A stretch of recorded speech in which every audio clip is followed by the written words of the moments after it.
Jessica Bird-Beza. I'm the Executive Artistic Director at Playwrights Foundation. And I want to welcome you to a conversation with our festival playwrights. The Bay Area Playwrights Festival is an annual new play development festival every year that we produce and select 5 playwrights from an open application process of 735 scripts. So I am very excited to introduce you to our playwrights and have a little conversation. So I'm going to invite them to come out and join me here. Here they come.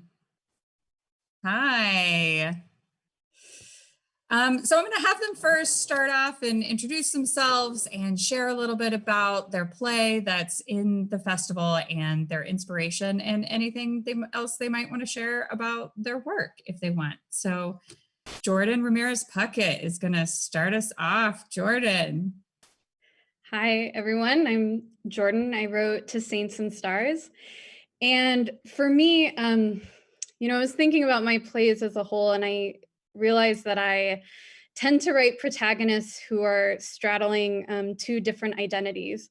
And usually those plays, the identities they're straddling are cultural identities, because that's something that I think about in my life, given who I am. But in this particular play, I wanted to write about my sort of struggle as a person of faith who also deeply values scientific contributions. So I decided to write a play about 2 women, one who is pregnant with her first child and the other who's going on the first manned mission to Mars, as sort of representatives of, what it is to be a woman of faith and what it is to be a female scientist, and what happens throughout the course of the play when they support each other and what happens when they're sort of divorced from each other. So that's a little bit about my play and what inspired me. And I'll go ahead and hand it off to Deneen.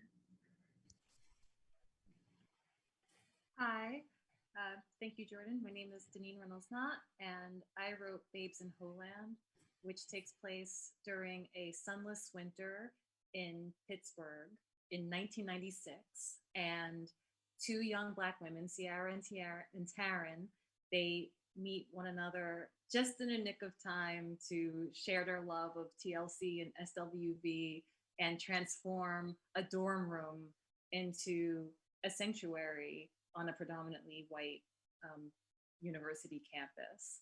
And often in my work, my protagonists are Black women, usually grappling with policy, whether it's governmental, corporate, institutional, and thinking about how policy facilitates or disrupts our connections with one another.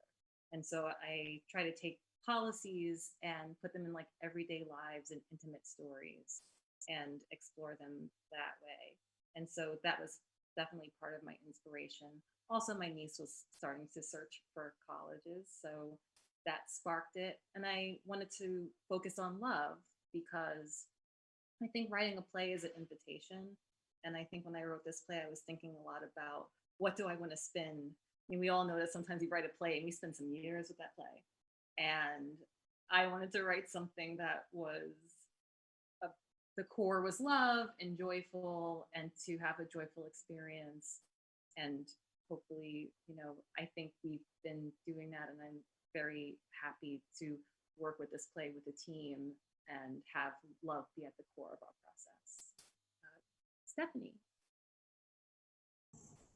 Hi, I'm Stephanie. I'm calling in from Hong Kong, where I'm based during this pandemic era.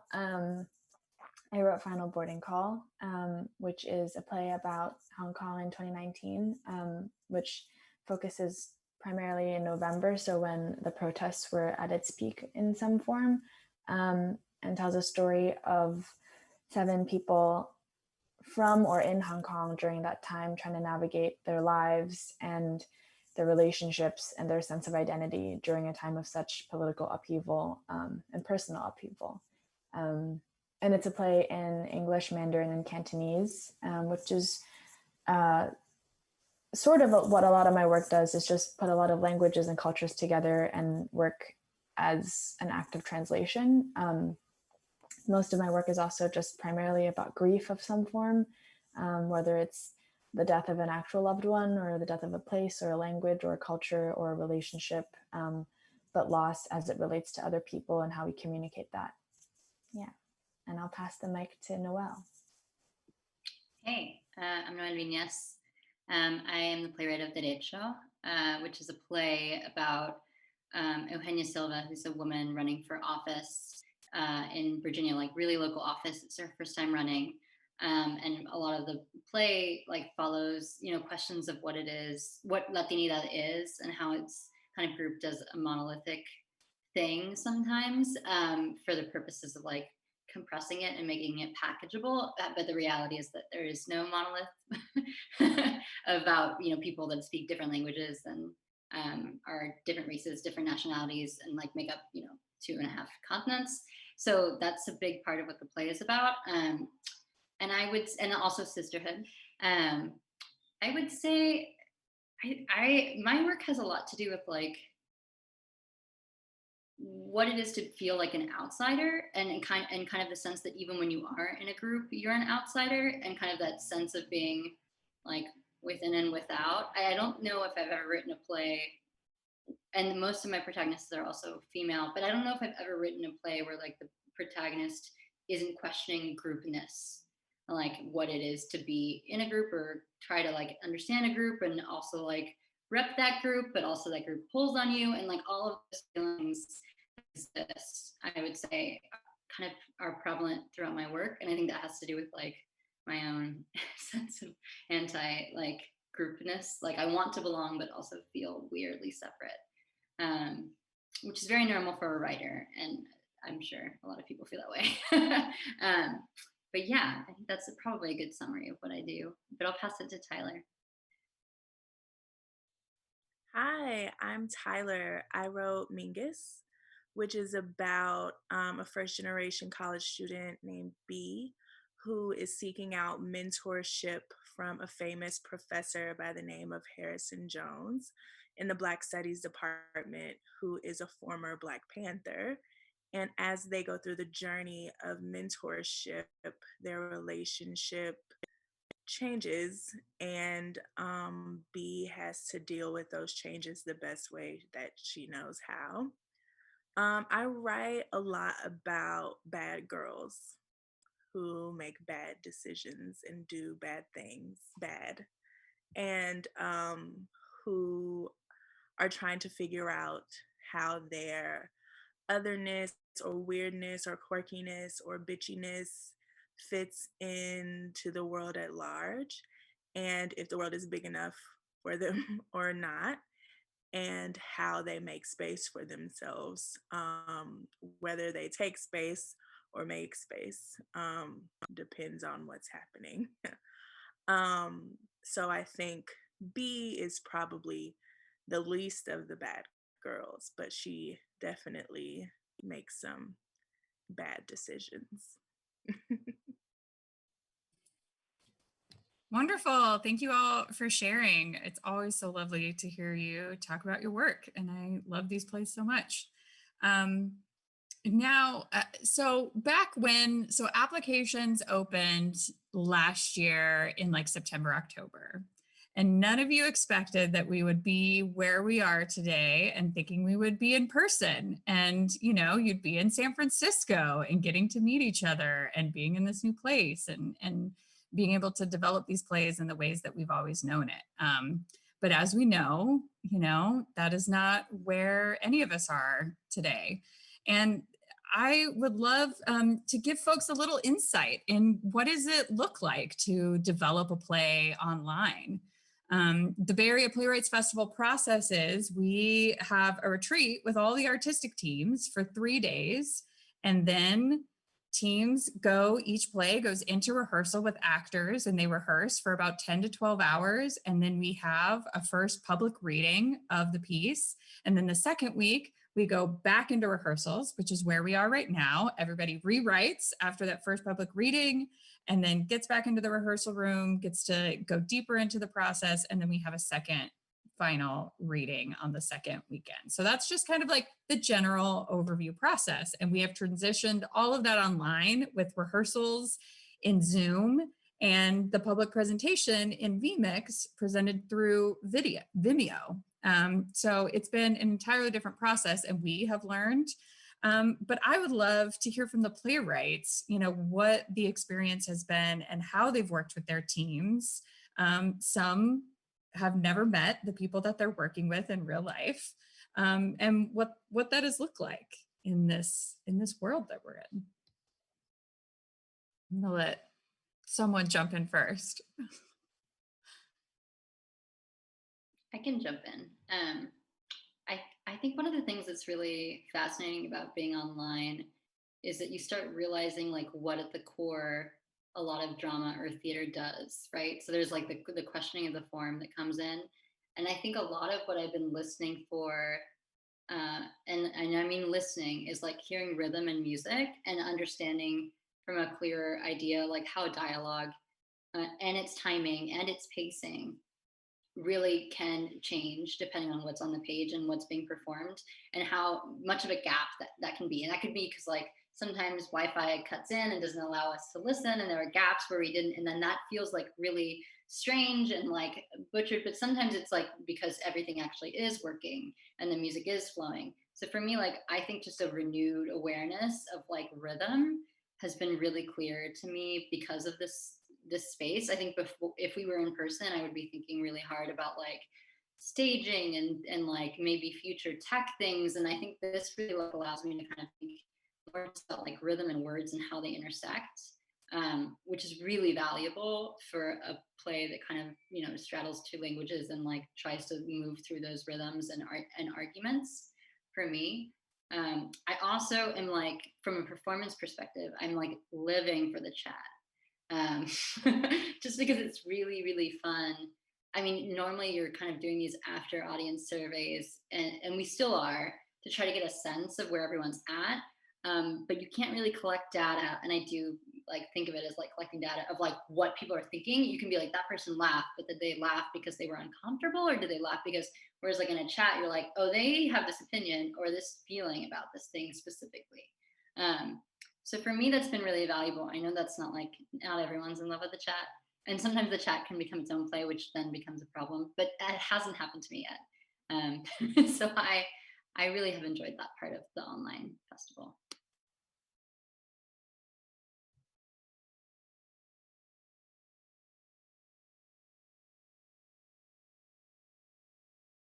Anybody want to go next?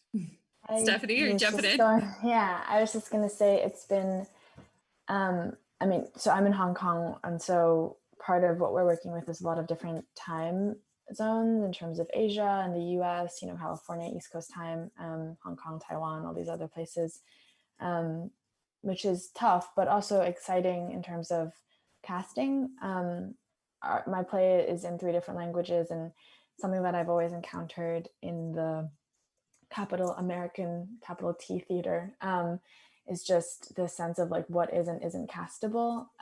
And for a long time, the sense that like a play in so many different languages is not only not castable, it's also not appropriate for an American audience, et cetera, et cetera. And I think something that has been really inspirational and also really wonderful is being able to cast this play and do the rewrites for actors who can do the parts. And so oftentimes, even if I am able to cast a play for the language, it becomes tricky when you're rewriting and have new pages every day between rehearsals for them to learn the new pages. Because if it's in English, you don't really think about it, you can just read it. But if it's an actor who is unable to learn those lines in a different language in time, then it becomes really tricky and kind of restricts the amount that I can change or explore. And this process has been really exploratory and experimental because these actors are so wonderful. And which is not to say only the actors in Asia are able to speak Chinese, but that we've found like we've cast a wide net to actors all over the country and the world who are able to not only fit the roles, but also do the languages, which is something that I've never had the experience of doing before. So I'm really excited about that. And it's been awesome. Thanks for sharing. Yeah. I think what I'm enjoying, which I didn't realize would happen, is the ability to be in the room, but also not be in the room. Like, as a playwright, to turn off my mic and to turn off my camera, because I know when you're in a room with actors and you're still in the part of the process where you're rewriting and cutting, and you're like going through a script as an actor is reading, it creates this energy in a room like, oh, is that my fault? It's like you don't get to have that like writerly space to do what you need to do in a script while you're in a room, because you need to hold space for these actors who are doing you such a huge favor.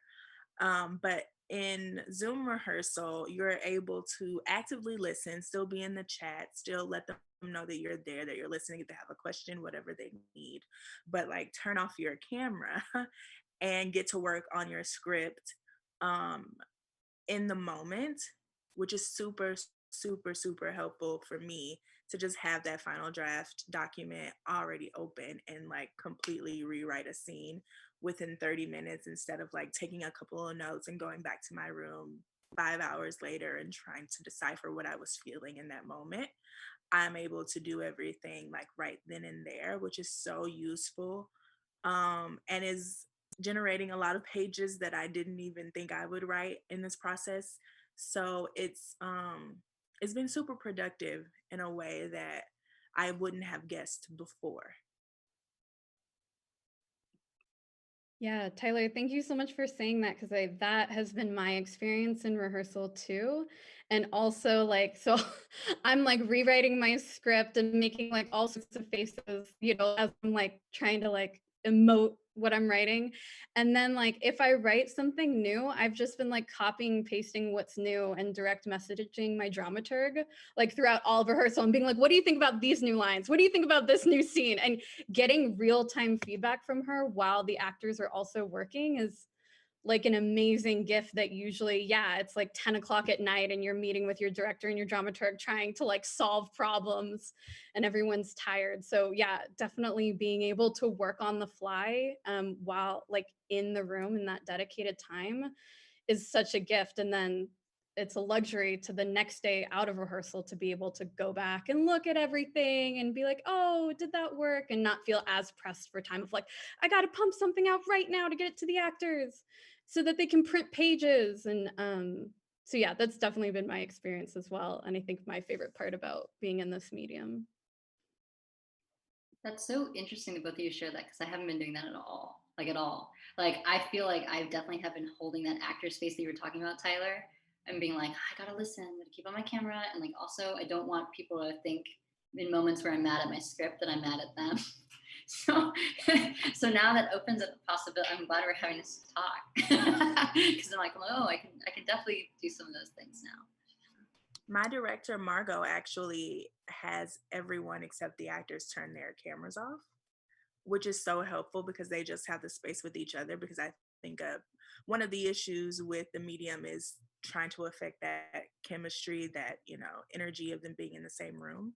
So we're all sort of like just turning off our cameras and allowing them to have that space, which I think does gives the actor the space to say that this is your time. You're the only faces that we see, and all of us are doing our work in the chat or in our doc or whatever. I did do this today in rehearsal, so but it was about me, and that was what was important. But it's nice to be able to discover the source of a note.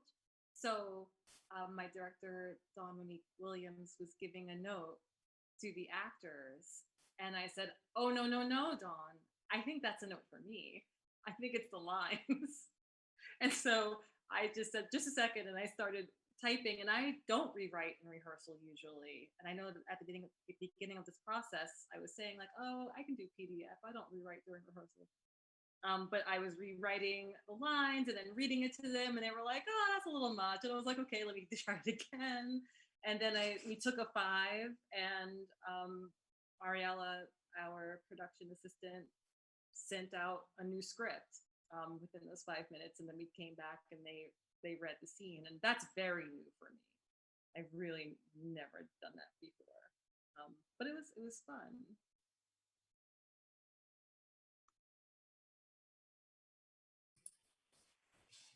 Yeah, there's some of those possibilities that we can have of changing things on the fly because most of us are working out of Google Docs also. So you just change it directly. Um, I'm curious. So when we started the retreat, we collectively kind of put together and came up with like values that the group like really held dear, and one of those was the idea of community. And how do you have community in this time and space? Theater is so much about community and coming together and being with people. How do you feel like you've been finding community in this space online, or what has that been looking like in your teams or in this cohort? Um, and what does that look like for you in this online world? I think Team Mingus has been sharing a lot of sometimes if it's something that's like happened on Twitter, we'll like share an exchange on Twitter. We were talking about Kanye West today in rehearsal. Or I found an article, a New Yorker article from the early 1970s.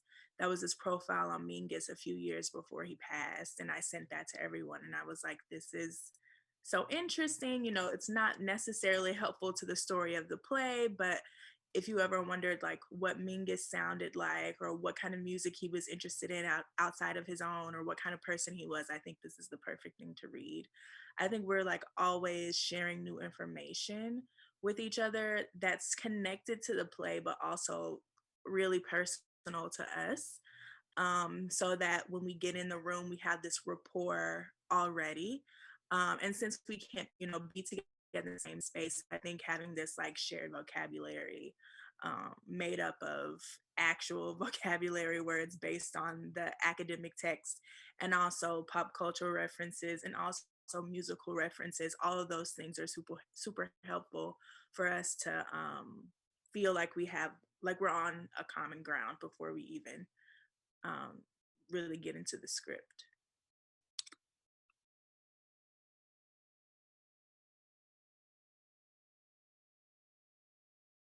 Definitely feel like humor is a good shortcut too. I mean, that's true for every bonding experience, but I feel like um, I don't think Jessica mentioned this, but we had to during a retreat we had to read the first act of our plays as playwrights, um, and we were able to connect like on a humorous way like afterwards. Not to basically be able to say like, oh, this was such an interesting experience and weird experience to have to do all these things, and like it felt at first like such a scary thing, but then later we saw some of the usefulness of it and how it allowed us to occupy the rhythms and also occupy the different spaces of it. And then for me in the rehearsal room, I think humor is definitely important, like at the top of everything, especially when, it feels like you're doing stuff rather quickly and choices need to be made fast and you want to make sure everyone's okay with making choices quickly. I think I think my team in particular at the Ditcha has found moments of levity to just be able to talk about like just like poke fun at each other, and I think that feels like a really like comfortable room. Like if people are able to make jokes, then you have a good working relationship, and I think that's a big part of what has been really necessary as we're all like actually just staring at screens and like not together. Like it's important to find moments of like just laughing, because then things get a little grim if you don't. So it's definitely been really wonderful to like have jokes or think callbacks or things you keep returning to.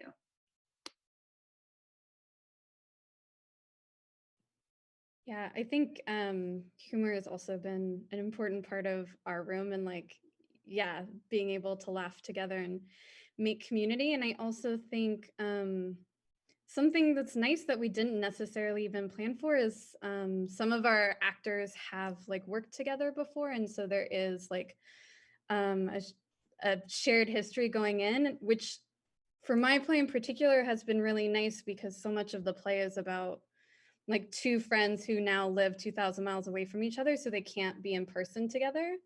So it's really nice to have two lead actresses who have worked together before and seem to have a really good working relationship. And then, we can't be in a room together. And so those moments where they express like a longing for wanting to be together feels very real right now. So I think, yes, for creating community, I totally agree with what Tyler and Noelle have said, and then also just sometimes that longing of not being able to be together in a room is useful for the work, for lack of a better phrase. Yeah.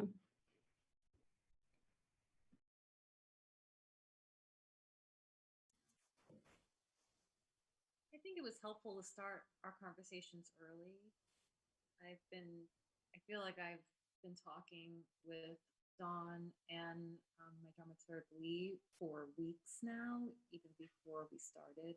And so that was really helpful in that familiarity. And so as we were heading into our rehearsals, the actors do know each other. They went to the same grad school, and Dawn has worked or knows all of the actors. So there was a community that could build. But it is important to also have those times of like, what did you do yesterday? What did you do? Because that's what would happen if we were in person. Like there would be this downtime or during a break, walking away together or coming back. And sometimes that's hard to recapture when in this forum.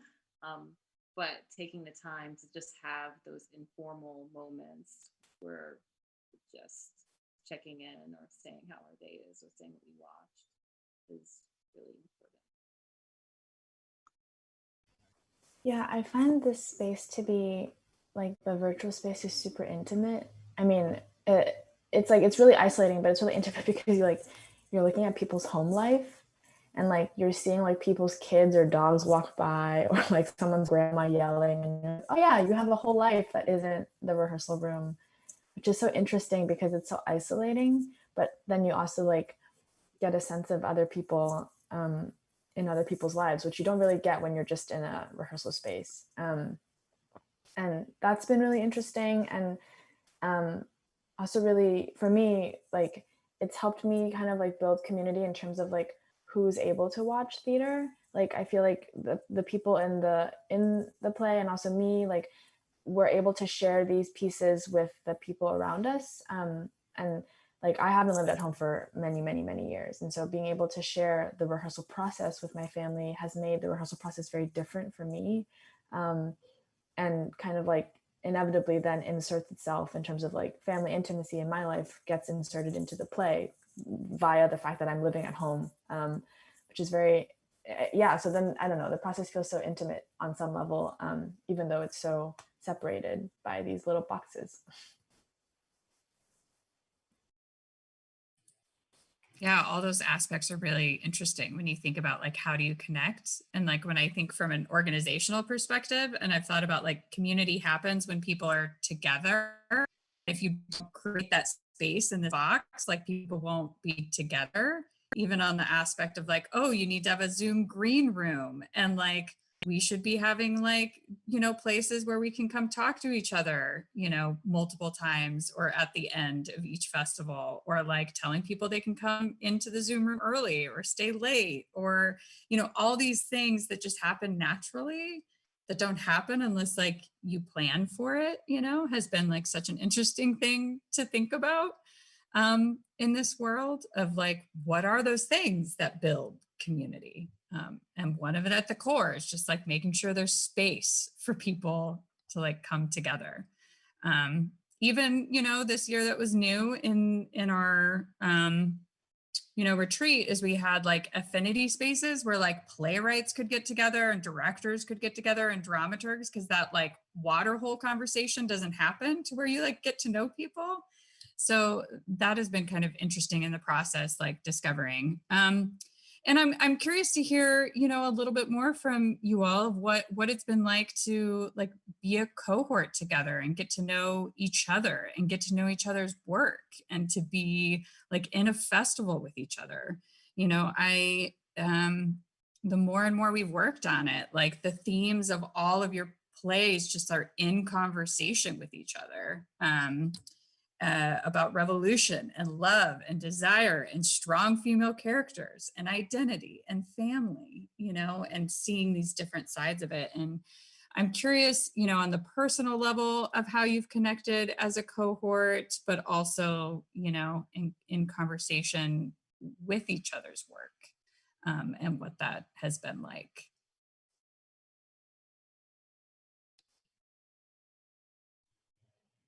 I'm going to let someone jump in. Denise. Getting to know everyone. It's been a great experience. And I think just having people to say, like, oh, are you rewriting yet? I don't know what I'm doing. I'm not sure. And whatever the answer is, it's just comforting to just know that, oh, there is this other writers that are in this process as well. So that's been a great experience. And also, Tyler always goes first with scary things, and so and so it's like, how was that, Tyler? And she's like, wasn't so bad. And it's like, okay, So I think that's another thing that, like, as soon as Tyler does something, I'm like, oh, okay, it seems like it's gonna be okay. It's not gonna be too bad reading to everyone. It's not gonna be too bad, when our first readings happen. So yeah, I think being able to just talk to each other about the experience in general has been very comforting. Yeah, I think this has, I mean, as we've been discussing this whole time, this is such a unique experience that we're all in together. And it really does feel like we're in it together. Like all the wonderful aspects, all the difficult aspects, like I know that this is an experience that I'm never going to forget. And I feel like just by being in this virtual space together for all of these things, for the retreat, which was like a wonderful, very intense 3 days, and working through this whole thing, I feel like very bonded just by the sheer fact of it's a shared experience that the five of us have been in together. And I feel like my family doesn't understand what this was like the way that you all understand what this is like, and that feels very special to me. So I'm getting very sappy now, but I just appreciate the time that I've spent with all of you.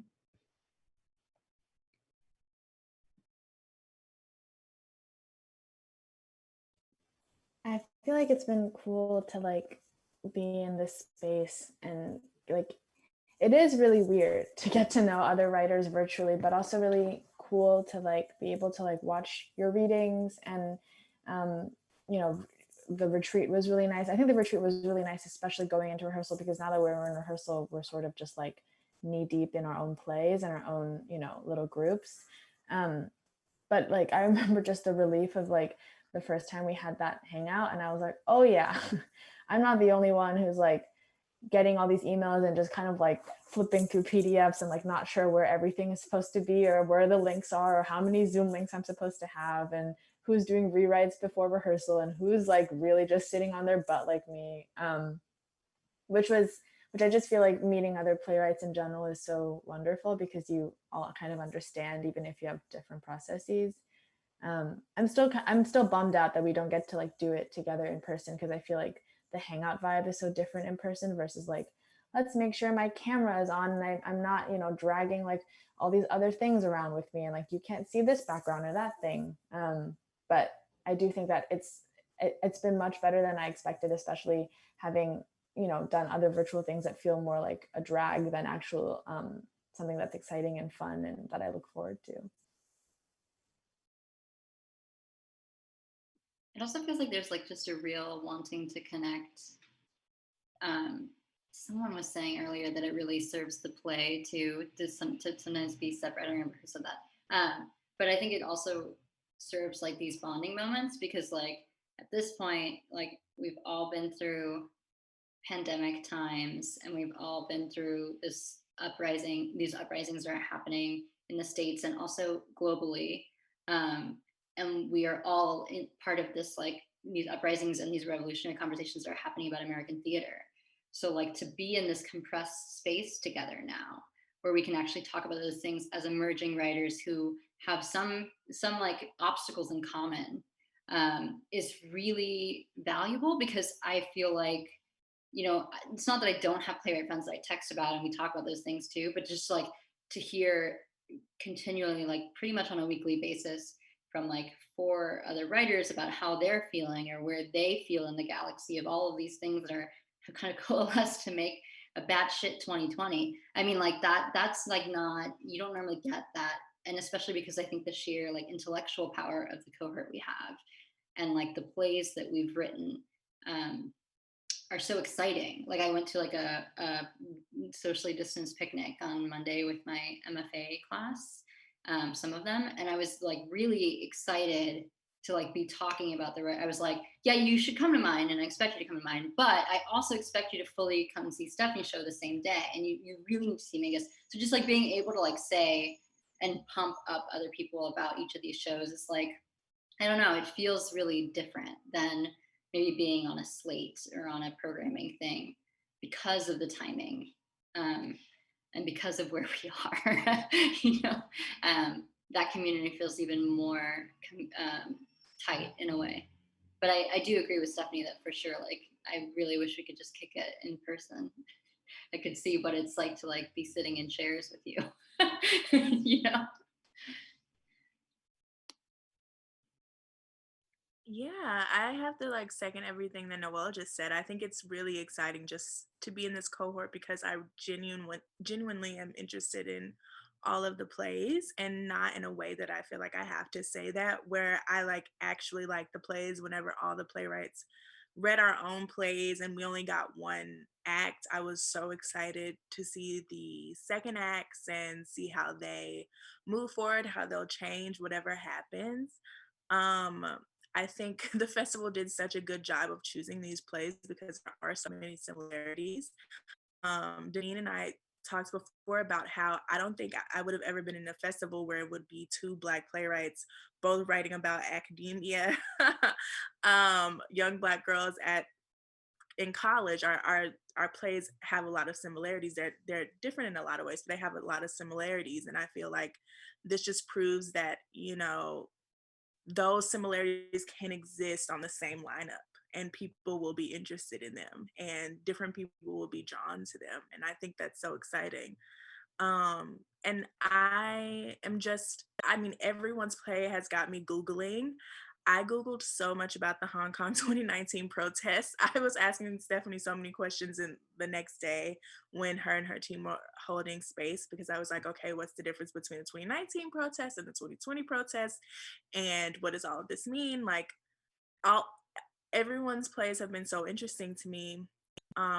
And I think just the sheer interest in what you all are writing makes me want to talk to you about what your other work is. And then when we're not talking about our plays, just again, writers getting together just to say what a weird time this is, what will our careers look like in 6 weeks or 6 months, or what happens when theaters open, when will theaters open, how will they open. Having those conversations with playwrights in the moment when we're working on plays that we all hope to be produced is a lot different than, you know, talking about it with people who may not understand, or texting about it with playwrights who are far away. It feels much more urgent and comforting, and that we all don't know what the future holds. So I felt very comforted by this experience, actually.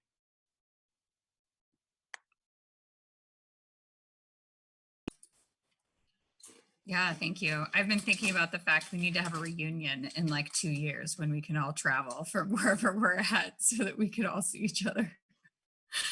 I'm curious to hear more about, you know, from each of you of like what is resonating with you about each of the plays, or how it resonates with your play and what those conversations are. You know, Tyler was kind of starting to get into it, but, you know, would love to. I've been hearing you all talking about it and love to share with others kind of what's been resonating with you. Well, I'll say quickly about Last Boarding Call. There's a scene with a brother and a sister when they're talking about like the effects of revolution. And Minkus deals with revolution not from a person-to-person basis in an academic setting. And Harrison is a former Black Panther. So revolution is an idea and not necessarily something that's currently happening in the setting of the play. And thinking about that conversation between the brother and sister character, and then also thinking about just what's happening in the world right now, um, And especially in America during COVID, when people who are protesting are putting their bodies on the line and putting their health on the line, but also money that's needed to bail those people out, and how there's been this big, for as long as I can remember, there's always this generational rift between the revolutionaries or the militants and the people who may fall in line with a more respectable idea of what it means to be a person in a specific society. And I feel like Stephanie did such a good job of showing both sides of the argument in a way that humanized both of them, and also showed the discrepancies in their arguments. It just really excited me. I've been thinking a lot about, I think everyone has been thinking a lot about like the revolutionaries of the 60s and the 70s and how we can emulate what they did then to start a new revolution, a new movement, a new uprising. And I think what we have to do is be honest with ourselves, the way Stephanie had those siblings be honest with each other about the ways in which we have to support each other, but also call each other in and not out about the ways in which revolution is actually physically possible and not just an idea or just a hashtag or just some like rosy thing at the end of a rainbow, but how is it actually possible to get done? And then how do we all play our roles to make a better lives for ourselves and then for the generations after us? I feel like that scene was like perfectly encapsulated all those questions. Thank you. That's so nice. I feel so, I think we talked about this like a few weeks ago when it was the five of us, or maybe it was sometime else, I don't remember, but we were talking about what it's like to be in this space with the five of us as like women identifying playwrights, and just like what it feels like to share our plays together. And I remember we were talking about how it was so wonderful, but I wasn't able to articulate exactly why or like understand why. And I think part of what you said, Tyler, resonates in that I think all five plays are grappling with the reality of how hard things are, or how hard revolution is, or how hard love is, or how hard like navigating what it's like to be a woman or a woman of color, or a woman of a different culture is in America. And that it's not like none of our plays are talking about a fantasy in which we succeed or a fantasy in which everything works, but kind of like the reality of like what it's like right now. Also in the 90s, I mean, in different time periods, but like what it's like, right, for like to figure things out in both joyful and also really painful ways, and ugly ways. And I feel like that's so huge, because like none of us have like rose tinted lenses of like how wonderful the world is, because the world is really difficult in lots of ways, for the characters in all of your plays. And that I think that's so like the honesty is so touching and so important, especially now, and the honesty of like the ugliness of things is so important. Yeah, I want to echo that too. There's like, because there is like a version, like there is a version of like feminism that's bumper sticker feminism, or like that occupies this space of like, yes, like girl boss, you know. And I don't think that any of our plays do that. I think that all of them do kind of like talk about the complexity of being female bodied, and like also the joy of it as well. But like there is so much complexity with it that each of these women are facing. And for me, there's been a lot of the themes of like respectability politics is definitely super in my play, because my play is literally about someone running for office and like trying to play the game while also staying true to her community. But also like the ideas of competition and the different ways that women compete, or capitalism forces women to compete, or academia forces women to compete, in ways that maybe they would rather like work together, and ways that respectability politics separates us. And I think that in particular feels really important. And I don't, most of us, I think, didn't write the plays in 2020. Like when we applied with these plays, we applied in 2019. So it's not like all of a sudden we woke up and we were like, it's so complicated. It's like we've been writing these things. They have been existing. And I think the abundance of seeing them in this festival, the abundance of having like so many different perspectives really bowled me over personally, because I just hadn't had, like, I've certainly been in situations where like there were opportunities where there were other female identifying folks in the world of whatever I was doing, but to have like such a different spectrum and so many different perspectives exist just really put me in a space of awe, to be like, wow, like all of this stuff where we try to reduce and reduce and reduce and reduce someone's experience and try to make it like this one thing has been so so untrue. And it is so much more wonderful to see the lack of that reduction, to see like the abundance of it. And that has really overwhelmed me and made me so inspired throughout the festival, and like even more so when I get to see people's performances. It's really wonderful. Yeah, I think I agree with everything you're saying, Noel. And I think it like really was clarified for me, like seeing my play, and then there was a panel on women in science, religion, and politics, and then your play was like all the same programming last Saturday. And it was just, it was amazing. I highly recommend the quick plug. You can still watch that panel. And I highly recommend it because it just was so inspiring to see these women who are excelling in their fields, and to hear them talk about what they've been through to get there, the joys that they've definitely all experienced joy, but they've also all experienced struggle. And it was lovely to hear that conversation as sort of a bridge between our plays, because I think, yeah, exactly what you said, that what it is, you know, women also are not a monolith and have so many different experiences. And it's been really lovely to see the experiences of what it is, what it can mean to be a woman, reflected in all of our plays.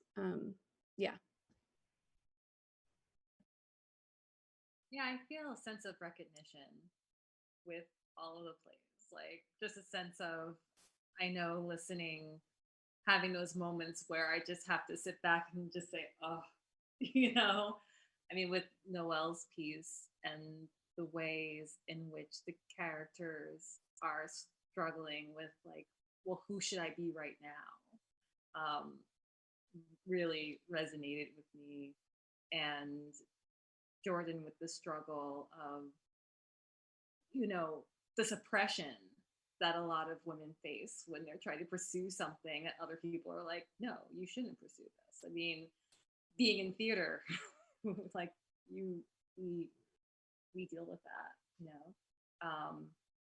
And Stephanie, the tension, I was just thinking about the tension that comes with revolution and how it's such tense moments. And I feel that now. I feel like there's rising tension because I feel so passionate and everyone feels so passionate and scared and uncertain, and there's all these different feelings going on at once that I still haven't parsed out fully.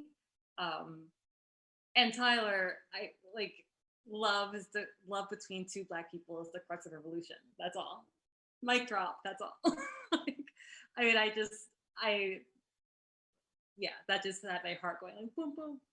So yeah, there's just so much recognition in these plays. And I wasn't even thinking about, oh, how does this connect to my play? I was like, how does this connect to me? And so that was really lovely, you know?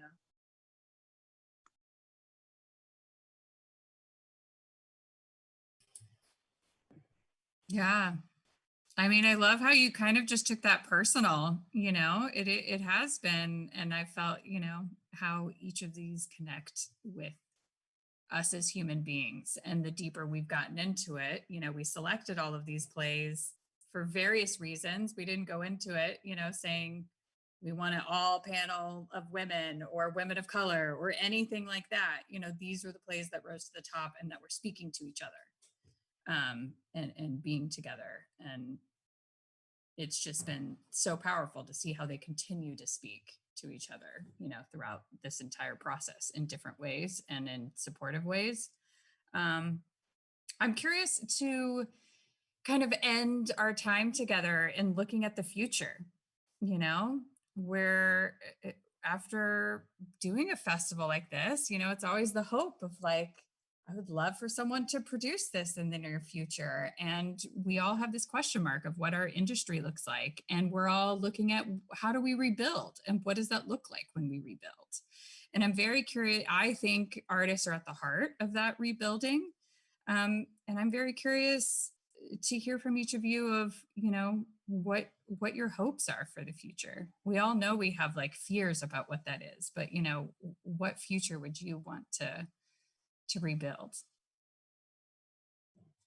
I can kind of jump in just because I feel like it's been a theme throughout each of our plays and each of our conversations. Like there's a specificity to each of our plays, like this place, this time, these circumstances, that rings really true. And I think each of us, when speaking to each other as playwrights, have talked about our neighborhoods and where we are, like geolocated exactly, and what that sense of community is. And I think we've seen that theaters, especially like as these revolutions are taking place and people are having conversations about where American theater fails, the uprisings are often happening hyper locally. And I think in a very big way, like what I hope for theater and what it has that no other medium has is the sense of being in the same place as people, and the sense of like needing to be in a space, in a neighborhood, in a like everything else can kind of exist in the ether. So I think like, why wouldn't we, after all this is over, and especially since so many of us during COVID have reinvested, I can say I've reinvested in my neighborhood, I've reinvested in the mutual aid organizations near me, I've reinvested in the friends I can go on walks with, socially distanced walks, but I've like reinvested in those things. And so why would theater not do the same thing that all of us organically have been doing, where they reinvest in community? So like, I don't know what's going to happen with my play. We don't know when theaters will reopen. We don't know any of those things. But I do think like when they gear back up and when they reopen, I think if we continue having conversations about like the national circuit or what's hot on a national level, instead of just thinking about our neighborhoods, then we're really doing ourselves a disservice, big time. Because what we have learned is there's so many people around us, so many artists around us, there's so much abundance, and there's so many people that want to be in community with each other. And we had this crazy opportunity that I don't know that the human civilization hasn't had in decades, at least, to like be reminded of that. So I don't know, my hope is definitely that, theaters would see their role as like members of the community, pillars of the community, and like kind of a permeable membrane for folks, That's at least me. That's big though. That's theater, not like Noel's place or our place, Yeah, similarly, I hope that this time is, and I think it is a time for reflection and a time for revolution for theater in America. Like, I don't want to go back to the status quo of how things were working before, like pre-COVID. I hope that we are re-examining our hierarchical models of how theater operates and re-examining the structures that have put certain people on a higher pedestal, and that we're, I know we've been talking a lot about not looking at theater as a model, as a scarcity model, but sort of looking at theater as a place for abundant opportunities for all people. And I hope that theater, when we get out of this, whenever we open up, really takes that seriously, and that we as a community of artists take that seriously and know that there are abundant opportunities for all of us and we can all lift each other up. So yeah, I'm hoping for revolution in how we look at theater whenever we get back, because I think we all need that community and we all need those spaces as soon as it's safe to do so. And I hope it's available to everyone. Yeah. I that really resonates with me because I'm thinking about how we have time. You know, there's some time right now. So I think it's a wonderful opportunity to examine your values and your mission and examine if your actions are in alignment with your values and your mission. And then you just get into formation and make that happen. And wherever that gap is, make it unacceptable. And I think a big problem sometimes is, well, this is our mission or this is our values. Oh, but our subscribers don't really agree, which I guess is fine as long as they buy tickets. Oh, our donors don't really agree, but I guess it's fine as long as they donate money. The foundation doesn't agree, you know, so there's these gaps that happen. And now we have time to really say this gap is unacceptable. How do we move forward with our values, with what we say our values are? How do we move forward? And that extends to, I feel like that extends to me as an individual artist too, because I also think it's really like easy to make demands of other people to change, you know? But I also want to think about myself, like, are my actions in line with my values? What are the commitments that I'm going to make to my work, to my colleagues, to other artists? What is that going to look like? What are the commitments that I'm going to make? And so it's an introspective time as well, because behavior change is really difficult, and expecting behavior change from someone else is even more difficult, but I can start with myself.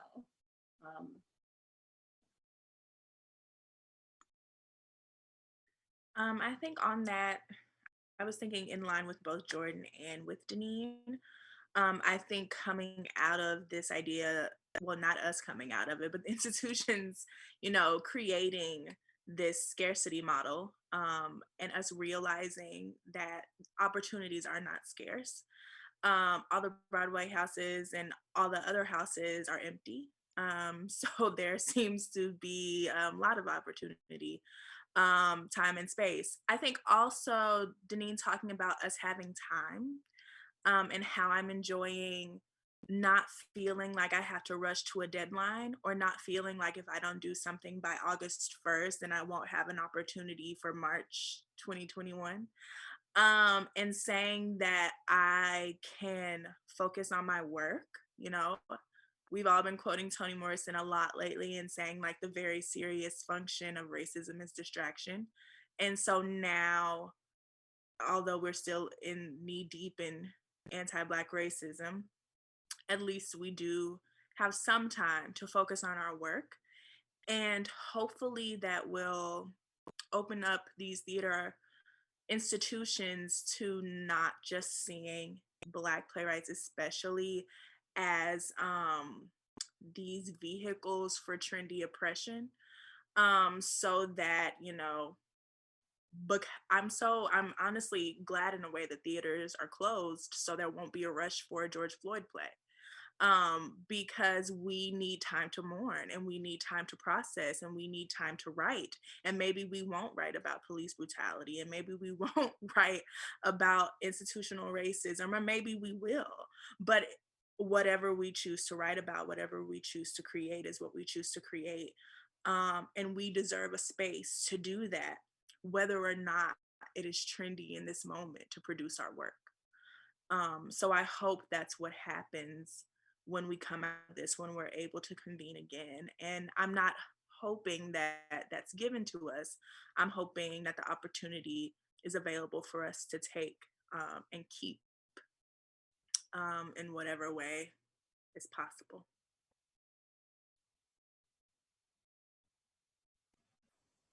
I'm just excited for theater to change. I'm so hopeful, which I feel like makes me nervous to be hopeful. Yeah, I hope so many things. Like, I hope theater moves faster. I hope it's more accessible. I hope, playwrights are paid more. I hope people are encouraged to become playwrights who are not just financially stable, or who are not just taking a leap into the darkness of financial ruin. Like, there's just so many things, and also like theater in general. And I feel generally for me excited. I feel both excited and nervous because it feels like a time when globalism is sort of taking a back seat. And I had been hopeful before this pandemic and before the international disaster that is our world that international stories around the world were becoming more interconnected and accessible, and that, you know, different theaters were doing more multicultural work. So I'm both hopeful that that's possible with the virtual medium and how our world is going, but also that with the politics and pandemic that might be very different. But, you know, I think cautiously hopeful, I guess, is the word.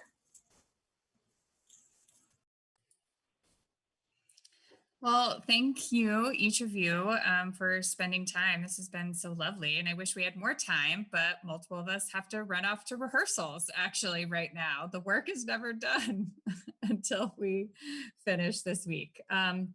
But for those of you out there watching, you still have time to see each of these plays. We have a public reading this weekend, July 24th through 26th, where you can catch it one more time. But I also encourage you to follow their work. They each have websites. These are our next theater artists. I think we're going to be running our industry in the next few years. So I'm very honored and proud that we can be a part of their story. So thank you, and thank you, ladies.